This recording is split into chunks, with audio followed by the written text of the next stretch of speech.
আমরা এখন পর্যন্ত যতটুকু বুঝতে পারছি, হয়তো যুদ্ধ দীর্ঘায়িত হবে না, যুদ্ধ সমাপ্তির পথে যে কোনো সময় যেতে পারে, বা যুদ্ধ যাই হোক না কেন, এটির উপরে তো আসলে আমাদের কোনো হাত নাই এবং আমাদের কোনো নিয়ন্ত্রণও নেই।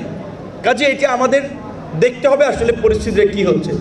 তবে আমাদের প্রধানমন্ত্রী ইতিমধ্যেই নির্দেশনা দিয়েছেন, ইনকেস যদি পরিস্থিতির অবনতি হয় তাহলে আমাদের শ্রমিকরা যদি দেশে ফেরে তাদের কর্মসংস্থান কিংবা তাদের ক্ষতিপূরণ কিংবা কল্যাণের জন্য যে ব্যবস্থা নেওয়া দরকার সেটি প্রবাসী কল্যাণ ও বৈদেশিক কর্মসংস্থান মন্ত্রণালয় পররাষ্ট্র মন্ত্রণালয়ের সাথে সমন্বয় করে কাজ করছে। এবং আপনারা ইতিমধ্যেই জানেন গ্লিটারের টুইন লেমন ও অ্যান্টিব্যাকটেরিয়াল ফর্মুলা বাসনকে চকচকে জীবাণুমুক্ত করে আমাদের দেয় গ্লিটার গ্যারান্টি।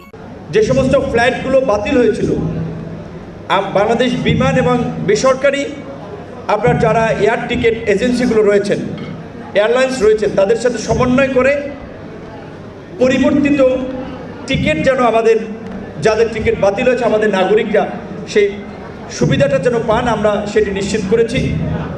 যাদের ভিসার মেয়াদ শেষ হয়ে গিয়েছে কিংবা শেষ হওয়ার দ্বারপ্রান্তে, আমাদের সরকারের পক্ষ থেকে সংশ্লিষ্ট দেশের যে ঢাকাস্থ দূতাবাস তাদেরকে অনুরোধ করা হয়েছে যে ভিসার মেয়াদটা যেন বাড়ানো হয়।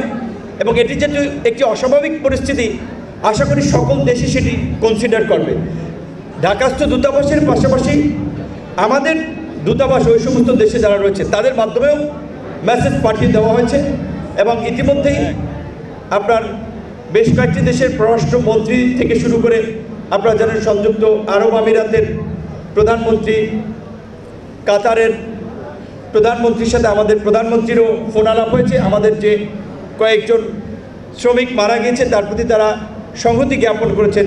আশা করি মিডল ইস্টের পরিস্থিতি যখনই স্বাভাবিক হোক তাতে আমাদের খুব বেশি সমস্যা হবে না। যেটুকু সমস্যা হবে সেইটা আমরা ধরে নিয়ে পূর্ব প্রস্তুতি নিচ্ছি। বিশেষ করে আমাদের শ্রমবাজার মধ্যপ্রাচ্য থেকেও আমরা এখন ইউরোপ, জার্মানি, জাপান, কোরিয়া এই সমস্ত দেশগুলোতেও আমরা কিভাবে আমাদের শ্রমবাজার ওপেন করতে পারি, আমাদের দেশের মানুষের জন্য কর্মসংস্থানের সৃষ্টি করতে পারি, সেই বিষয়টি নিয়ে কাজ করছি।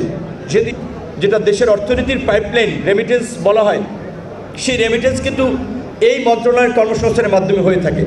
কাজেই মানুষের একেবারেই প্রত্যক্ষভাবে কাজ করার সুযোগ আছে, আমাদের সেই মেন্টালিটি আছে।